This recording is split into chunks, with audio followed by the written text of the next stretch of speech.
Bulan Ramadan adalah bulan memanen pahala, memperbanyak kebaikan. Misal contoh, saya sering bahasakan begini, Bapak Ibu sekalian, mau nggak sementara Anda puasa, kemudian Anda juga mendapatkan pahala puasa 100 lagi, seperti pahala Anda, atau 1000? Jawabannya tentu mau kan? Caranya bagaimana? Sederhana, membuka puasakan orang yang puasa. Mau tiba Ramadan nih, pegang masjid mana, saya siapin tiap hari air mineralnya ya. Berapa jemaahnya? 200 orang, saya siapin. Satu dus isinya berapa? 48 atau 50 misalnya. Baik, 2 dus per hari, 5 dus per hari, 100 dus kalau Anda punya duit, nggak ada masalah. Pegang semua buka puasanya. Kata Nabi SAW, man fattara sa'iman kana lahu mithla ajrihi min ghairi an yanqus min ajri sha'imin syai'a. Siapa yang membuka puasakan orang yang puasa, dia akan dapat pahala orang yang berpuasa tanpa dikurangi sedikit pun. Perhatikan, ini penting sekali. Saya waktu pertama kuliah di Madinah tahun 90 dulu, awal Ramadan saya bilang sama teman-teman saya, kita ke Masjid Nabawi yuk, kita lihat bagaimana buka puasa di sana. Ada keajaiban yang terjadi Bapak Ibu sekalian, saya tidak bisa lupa dalam hidup saya. Dan hampir setiap kali saya punya kesempatan motivasi masalah buka puasa Ramadan, saya sampaikan kisah itu. Waktu itu kami turun dari bus kampus, turun sekitar berapa meter dari masjid, lalu kami datang. Pertama sekali yang saya lihat adalah luar biasa melihat Masjid Nabawi, Masya Allah besar, bagus. Kemudian di depan masjid itu ada banyak orang yang membelakangi masjid. Jadi masjidnya di sini, masjid di belakang. Mereka menghadap ke arah orang yang datang gitu. Saya masih bertanya-tanya, banyak orang, ada puluhan orang, ratusan orang. Saya lihat ini orang lagi nunggu orang atau gimana gitu. Tapi semuanya menghadap ke arah orang yang datang. Saya dapat jawaban waktu saya mendekat Bapak Ibu sekalian. Waktu saya dekat, tiba-tiba saya dipeluk salah seorang di antara mereka. Teman-teman saya semua dipeluk-pelukin sama orang-orang ini. Lalu saya lihat, saya nggak kenal orang ini. Saya masih baru tiba di Madinah, belum ada kenalan gitu kan. Siapa orang ini gitu. Saya tahu jawaban tuh, dia bisikin kuping saya, dia bilang apa? Akhi, saudaraku, tolong buka puasa di tempat saya ya.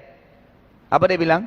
Saudaraku, tolong buka puasa tempat saya. Ternyata di Masjid Nabawi itu Bapak Ibu sekalian, Anda kalau umrah Ramadan, itu Anda bisa lihat, di sana itu ada banyak sufrah, plastik-plastik yang dibuka, ditaruh jek-jek zam-zam, dan nanti ada orang datang, sudah itu dia dari kakek-kakeknya, turun-temurun megang, booking tempat itu.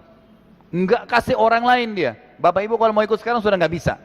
Udah penuh. Itu ditaruh roti, yogurt, taruh kurma, macam-macam. Nanti ayahnya nunggu di dalam, anaknya di luar cari mangsa. Cari mangsa ya. Bukan seperti Anda sudah RT-nya datang, ini giliran Bapak Ibu. Oh sudah tiba giliran saya ya. Masih bertanya gilirannya sudah tiba atau enggak. Bukannya langsung bantu, langsung ikut. Ini enggak, ditarik. Itu Bapak Ibu waktu saya bilang, baiklah saya buka puasa. Tangan saya dipegang, dibawa sampai ke tempatnya loh di masjid. Nih, jangan berdiri ya. Saya disogok sama dia. Saya katakan tanda kutip, dikasih pisang, dikasih yogurt, jangan berdiri ya. Besok datang lagi sini buka puasa, dia keluar lagi cari mangsa lain. Sampai masjid penuh. Bayangin tuh mereka mau cari pahala luar biasa gitu. Saya pernah punya kejadian juga, ini bukan riya, tapi fa'amma binikmati rabbika fahadits, disuruh oleh para ulama kalau bisa motivasi orang bisa diceritain gitu kan. Saya pernah umroh sama ayah saya Ramadan, kemudian saya menuju ke Mekah, naik bus. Kebetulan waktu itu saya tidak ikut travel, cuman sendiri ambil visa dari kedutaan, kemudian saya berangkat berdua dengan ayah saya. Naik bus umum di Saudi, kemudian ada kebetulan yang bawa bus orang kita gitu, orang Indonesia. Kita rencananya buka puasa di jalan, nanti tiba di Mekah Isya gitu kan.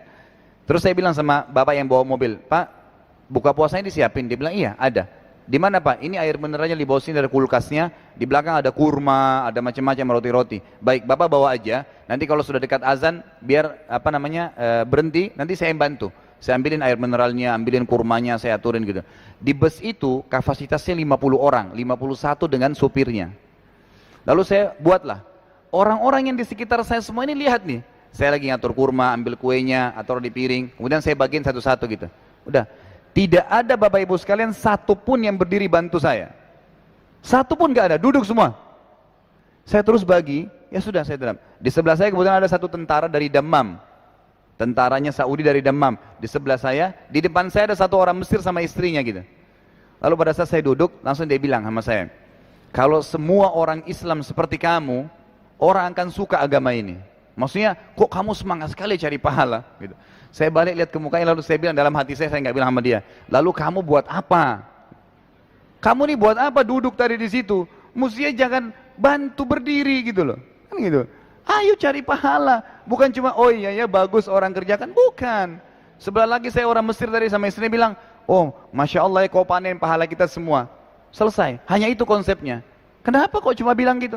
Kenapa kamu nggak berdiri? Gitu kan? Padahal ini semua jenis disiapin. Pernah saya bilang sama, ada pengajian juga Bapak Ibu, saya bilang, ini buka puasakan orang besar. Ustadz kami nggak punya uang untuk buka puasakan orang. Sampai pada tingkat tidak ada uang. Kadang-kadang mereka yang dibuka puasa. Saya tanya, Bapak Ibu buka puasa di mana? Di masjid Ustadz dekat rumah. Baik. Kalau lagi dihidangkan makanan oleh marbot, Bapak Ibu jangan jadi orang kaya duduk. Jangan kayak bos-bos, berdiri bantu. Mana air aquanya, air mineralnya, mana kurmanya diatur. Kalaupun malas nggak mau, oke lah, jadi raja-raja nggak apa-apa duduk, gitu kan, jadi ratu-ratu duduk aja, ada masih dapat pahala. Air mineral kita tukar sama teman di sebelah, ini buat kamu ya, dia ambil punya dia. Kita dapat pahala dia dapat pahala kita. Ada modalnya? Nggak ada. Tapi nggak mau dikerjain. Itu luar biasa, mendapatkan pahala. Bayangin kalau target 1 bulan ini Anda bisa sehari buka puasakan 1000 orang, 1000 pahala orang yang puasa, kali 30 hari. 30.000 pahala orang yang puasa. Dari 30.000, 10% saja ahli ibadah. Yang ngaji, yang hafid Quran, yang luar biasa deh. Pokoknya ibadahnya. Maka kita panen pahalanya. Umar radhiyallahu anhu, ini kisah yang luar biasa. Umar radhiyallahu anhu pernah Bapak Ibu sekalian, membuka puasakan 1 kota Madinah hanya dengan air dari sumur. Kisahnya begini. Umar radhiyallahu anhu waktu zaman khilafahnya, masuk Ramadan, beliau tidak punya duit. Karena Khalifah Umar terkenal waktu itu kan dengan keadilannya. Beliau bahkan tidak terima gaji dari kerajaannya. Semua dikasih ke masyarakat. Beliau hidup seperti masyarakat biasa. Jadi kadang-kadang tiba hari nggak ada duitnya. Waktu itu Ramadan sudah mau habis, tapi dia bilang, ini Ramadan mau habis, saya belum buka puasakan orang nih. Lalu dia suruh gulamnya, sekretarisnya kalau sekarang itu kan, iklanin di Madinah, Amir Mukminin Umar undang buka puasa. Satu Madinah datang Bapak Ibu sekalian. Tahu kenapa? Karena yang undang raja, pasti makanannya ini kambing bakar, macam-macam gitu kan. Bayangannya begitu, datang semua. Begitu dekat azan, dikasih canteng-canteng, gelas-gelas dari tanah liat, silakan antri di sumur. Memang waktu itu mereka minumnya di sumur. Antri, orang-orang bilang, semuanya waktu itu dalam riwayat ini, orang-orang bilang, oh mungkin sebentar buka puasanya, kita ambil air dulu. Ambil air, duduk semua nunggu. Sudah nunggu, azan, silakan buka puasa, kata sekretaris Umar. Buka puasa dengan air. Lalu sekretarisnya bilang, sudah selesai buka puasa Amir Mukminin. Pulang semua bubar. Tapi waktu itu masyarakat tidak ada yang marah. Tapi mereka jadi paham, oh ternyata Umar karena mau cari pahala kita gitu. Tapi jangan buat begini ya. Kecuali kalau memang tidak ada duit sama sekali. Tapi ini contoh saja. Bagaimana motivasi Umar cari pahala? Buka puasa. Gitu kan. Sama halnya kesempatan kalau ada kebenaran rezeki, ada masjid lagi dibangun. Bangun masjid itu. Gitu kan. Bangun, ada kegiatan-kegiatan pengajian seperti ini yang memotivasi orang ibadah, bayar, kasih sumbangin duit. Karena kita termasuk punya andil di situ, gitu kan? Masjid lagi dibangun, kalau kita sholat sebentar misalnya duhur, Anda sholat semua di sini, kemudian pada saat kita sholat, kita dapat pahala masing-masing. Imam kita dapat pahala kita semua, muadzin dapat pahala semuanya termasuk imamnya, dan yang bangun masjid ini dapat pahala semuanya. Gitu. Walaupun dia tidak sholat di sini. Maka sumbangkan, kan gitu. Dikatakan dalam sebuah hadis Bukhari, Nabi SAW itu sangat jawad. Jawad itu sangat ringan tangan, suka bantu orang. Dan yang paling lebih lagi keringan tanganan beliau itu pada saat Ramadan tiba. Nggak pernah nolak orang yang minta. Ya. Bahkan Abdullah bin Umar radhiyallahu anhu itu kalau di rumahnya setiap hari ada fakir miskin datang. Kalau sudah tidak datang, dicari keluar, cari mana tuh fakir miskin. Bukan kayak kita, gitu kan? Didatangin fakir miskin, kamu lagi kan kemarin sudah saya kasih. Kenapa kok harus protes?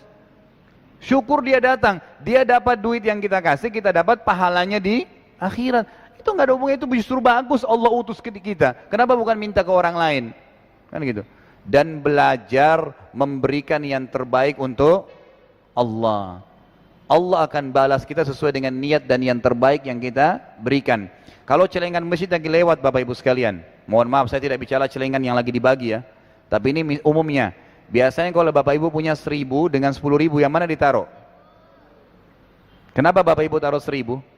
Karena belum paham tuh, kan gitu. Untuk Allah dikasih 1.000, untuk belanja di luar 10.000. Dengan 1.000 itu minta kesehatan, kekuatan, keturunan, kekayaan. Bagaimana bisa connect ini? Lawan, ganti, ditaruh di celengan masjid yang 10.000. Ada fakir miskin, tempelkan di tangannya 100.000. Bukan 1.000. Ini 1.000, 2.000, 1.000, 2.000. Jadi rezekinya ya begitu juga, 1.000, 2.000, 1.000, 2.000 terus. Coba sekali-kali datang ke rumah anak yatim, ini 100 juta. Gitu lah. Yakin Allah SWT, kata Nabi SAW, mana kasamalun min sadaqah. Tidak berkurang harta seorang hamba karena sadaqah, kasih. Kita tidak penting siapa yang terima Bapak Ibu sekalian, tapi yang penting adalah nilai yang kita kasih. Pernah kejadian seorang ulama bernama Rabi' ibn Haytham rahimahullah. Rabi' ibn Haytham ini pernah begini. Jadi dia datang di rumahnya, kisahnya panjang tapi saya ringkaskan. Jadi Rabi' ibn Haytham lagi duduk, kemudian ada muridnya 2 orang datang, anaknya keluar dari dapur, anaknya keluar kemudian bawain apa? Bawain makanan, halwa namanya, makanan yang mewah sekali pada saat itu. Buatnya susah, bahannya mahal. Istrinya buatin, karena Rabi' ibn Haytham ini tidak pernah rewel. Dia pulang rumah ada makanan dimakan, tidak pernah minta khusus sama istrinya gitu. Lalu istrinya buatin makanan mahal itu. Anaknya keluar mengatakan, wahai ayahku, ibuku buatin makanan halwa ini khusus buat anda, tolong makan. Gitu. Baik, dipotong-potong lah. Waktu dia lagi mau makan, baru dia mau pegang sama muridnya, ada yang ketuk pintu rumahnya. Kemudian disuruh anaknya, buka pintu, dibukalah pintu. Ternyata depan pintu Bapak Ibu sekalian bukan orang minta-minta, tapi orang gila.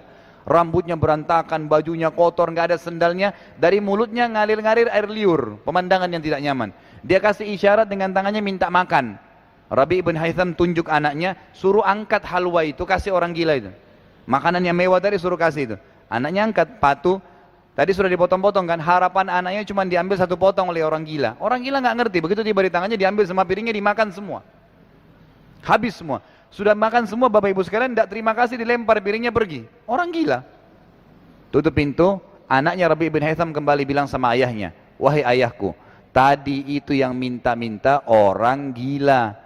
Dia tidak tahu nilainya makanan yang kita kasih. Perhatikan garis bawahi kata-kata dia tidak tahu nilainya makanan yang kita kasih. Kalau tadi anda suruh saya ke dapur ambil nasi, ambil roti, dia juga makan tuh. Tapi jangan halwa, ini halwa yang orang tua ibu saya buat setengah mati nih. Bahannya mahal, buatnya susah dan khusus buat anda gitu.